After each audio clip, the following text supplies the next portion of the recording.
नमस्कार, श्री स्वामी समर्थ. बऱ्याच जणांचे मेसेज आले की गुरुजी ग्रहण कधी आहेत, गर्भवती स्त्रियांनी हे ग्रहण कसे पाळावे, स्पर्श आणि मोक्ष हे कधी आहे. तर या व्हिडिओमध्ये आपण समजून घेऊ. व्हिडिओला शेवटपर्यंत नक्की बघा. हे ग्रहण ग्रस्तोदित आहे, म्हणजे चंद्र उगवतानाच तो ग्रहणग्रस्त अवस्थेत दिसेल. भारतामध्ये स्पर्श आणि मध्य दिसणारा नाही, फक्त ग्रस्त चंद्र उदयाला दिसेल. मुंबईमध्ये काय, मुंबईत चंद्र उगवेल तेव्हा ग्रहणाचा शेवटचा भाग दिसेल. खालील दिलेल्या भागात ग्रहण दिसणार नाही आहे, म्हणून नियम पाळू नये. पाळन कसे करावे?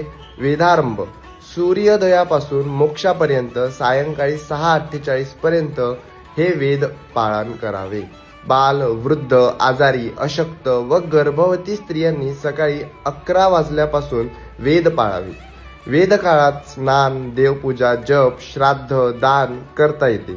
भोजन निषिद्ध आहे, पण पाणी पिणे, झोप घेणे, शौचादी आवश्यक कर्म करता येतात. पर्वकाळ सूर्यास्त ते मोक्ष, म्हणजेच तुमच्या शहरामध्ये सूर्यास्त कधी होणार आहे ते पाहून ते मोक्षापर्यंतची वेळ म्हणजे 6:48 पर्यंत ग्रहणाचा पुण्यकाल राहणार.